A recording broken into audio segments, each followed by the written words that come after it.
الحمد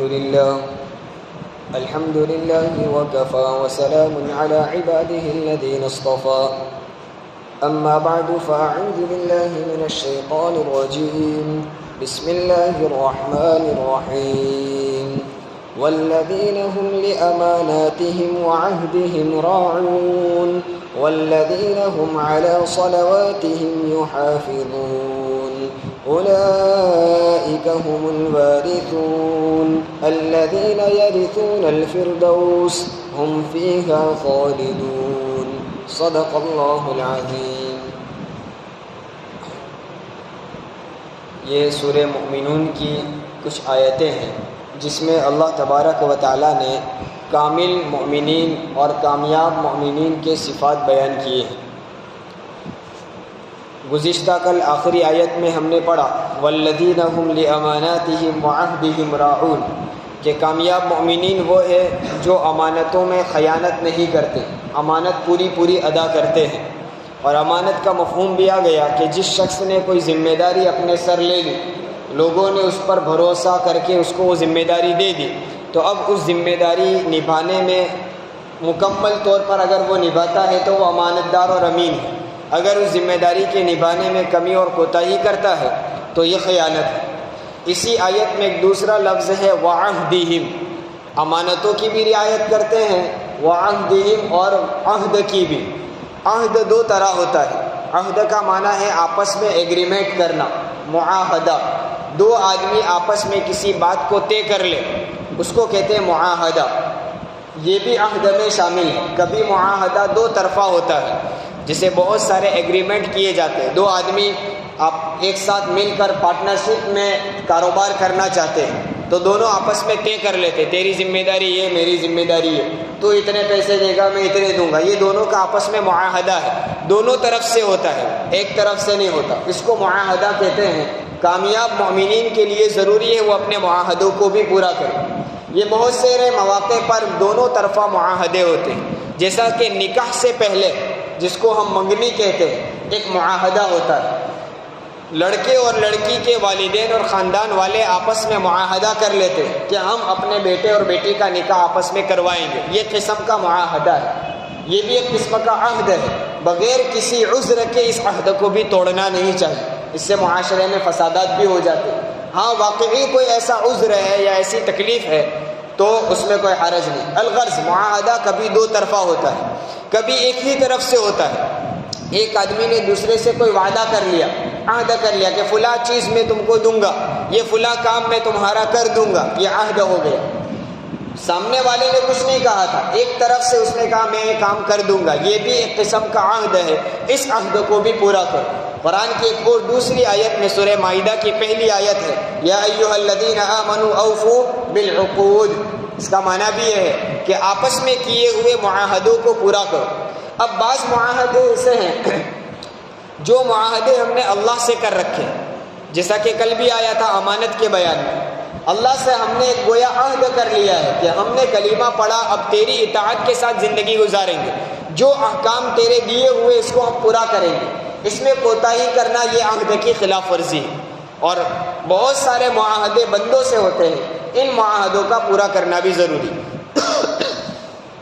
یہ ہے والذین هم لاماناتهم وعهدهم راعون۔ پھر کامیاب مومنین کی ایک آخری صفت بیان کی والذین هم علی صلواتهم یحافظون۔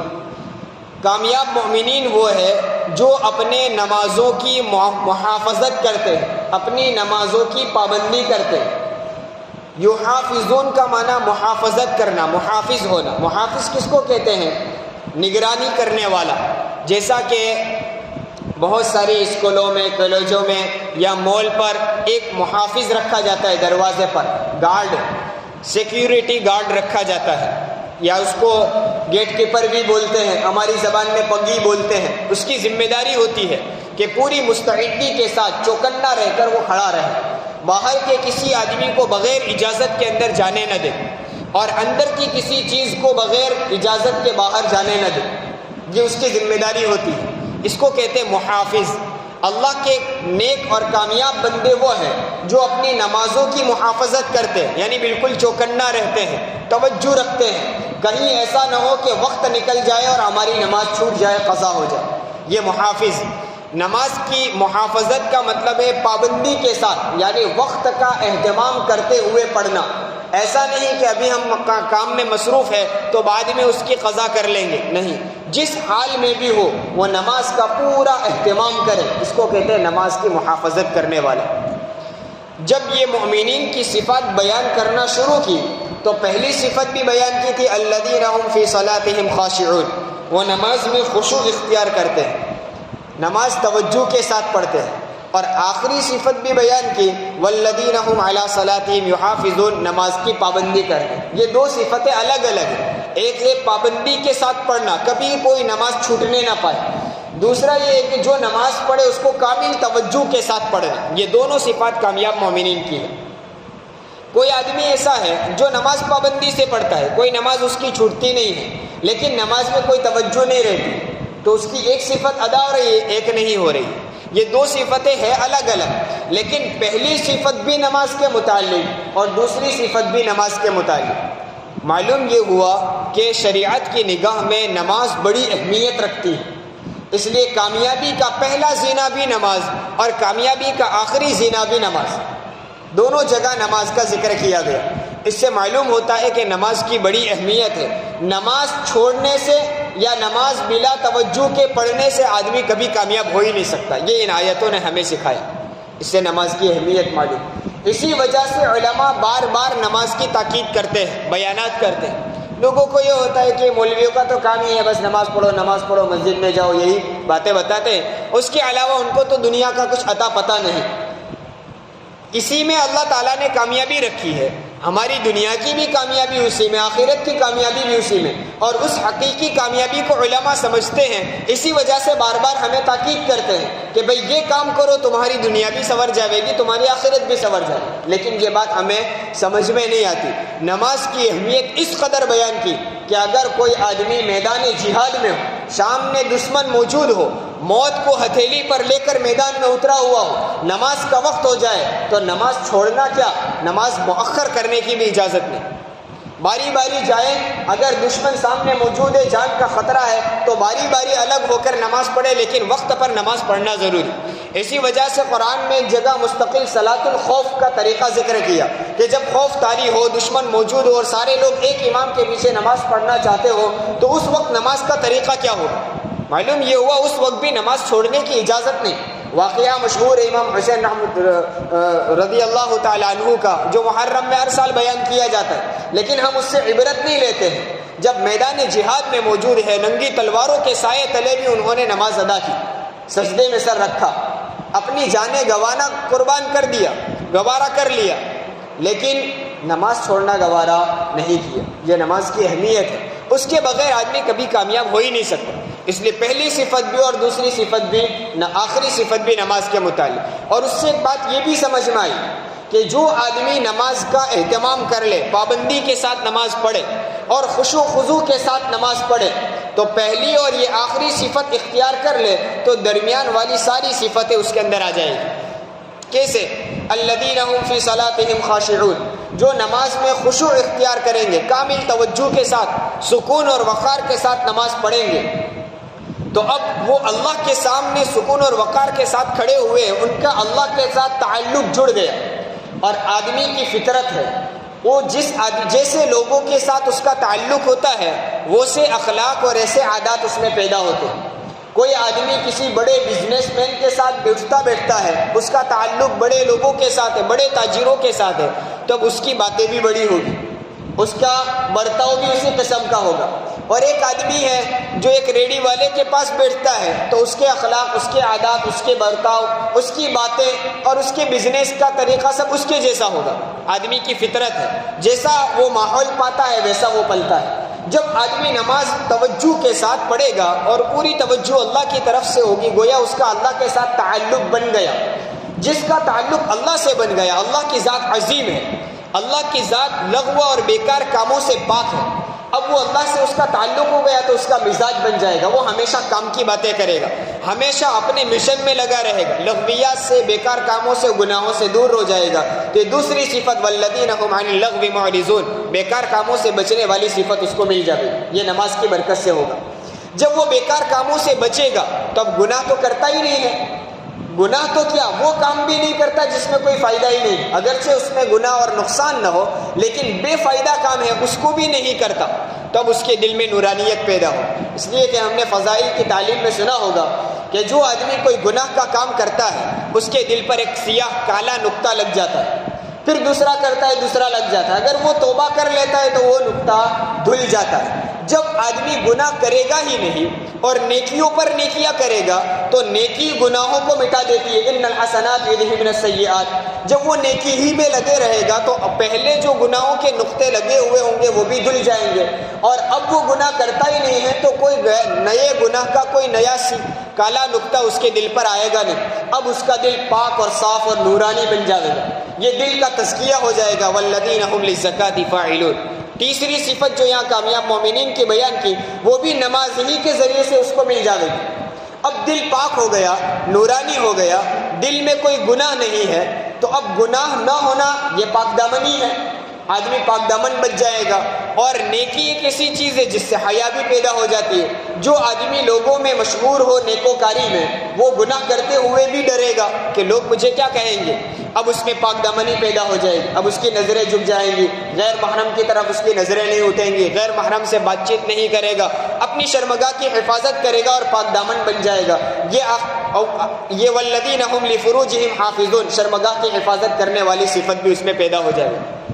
اب یہ پاک دامن بن گیا، پاک دامن ہے، نیکی پر نیکی ہو رہی ہے، گناہوں سے محفوظ ہے، تب اس کے اندر اللہ کا خوف پیدا ہو جائے گا، وہ اللہ کی طرف اس کی توجہ بڑھنے لگے گی، اور لوگوں میں بھی وہ مشہور ہو گیا نیکوکاری میں، اب کسی کی امانت میں خیانت کرتے ہوئے بھی ڈرے گا، آخرت کا بھی خوف ہے، اللہ کا بھی خوف ہے، اور لوگوں کا بھی اندیشہ ہے کہ لوگ کیا کہیں گے، اتنا نیک آدمی اور امانت میں خیانت کرتا ہے، وعدہ خلافی کرتا ہے، تو والذین هم لاماناتهم وعہدہم راعون، یہ صفت بھی اس کو مل جائے گی۔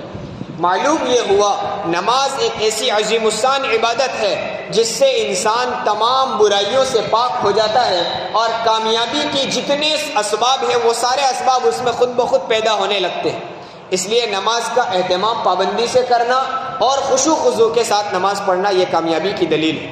والذین هم علی صلاتہم یحافظون، ان کے بارے میں کہا اولئک هم الوارثون، یہ جو اوپر جتنی صفات بیان کی، جو لوگ یہ ساری صفتیں اپنا لیں، ہم الوارثون، یہ میراث پانے والے ہیں، یہ وارث بننے والے ہیں، یہ مالک بننے والے ہیں۔ دیکھیے دنیا کی چیزوں کے ہم جتنے مالک بنتے ہیں وہ مالک بننے کے طریقے الگ الگ، کبھی کوئی چیز ہم خریدتے ہیں جس کی وجہ سے ہم مالک ہو جاتے ہیں، کبھی کوئی ہمیں ہدیہ دیتا ہے جس کی وجہ سے ہم مالک ہو جاتے ہیں، لیکن مالک بننے کے لیے ہمیں کچھ نہ کچھ کرنا پڑتا ہے۔ چیز خریدنے کے لیے ہمیں اپنی طرف سے کوئی رقم ادا کرتے ہیں، تب جا کر وہ چیز کے ہم مالک بنتے ہیں۔ ہدیے میں بھی کوئی ہدیہ دے، ہم قبول کریں تب مالک ہوتے ہیں۔ لیکن ایک مالک بننے کا طریقہ میراث کے ذریعے سے، کسی کا انتقال ہوا ہمارے رشتہ دار میں سے اور اس کی میراث کا حق ہمیں لگتا تھا تو وہ مالک بن گیا، باپ کا انتقال ہوا تو بیٹا اس کے مال کا مالک بن گیا۔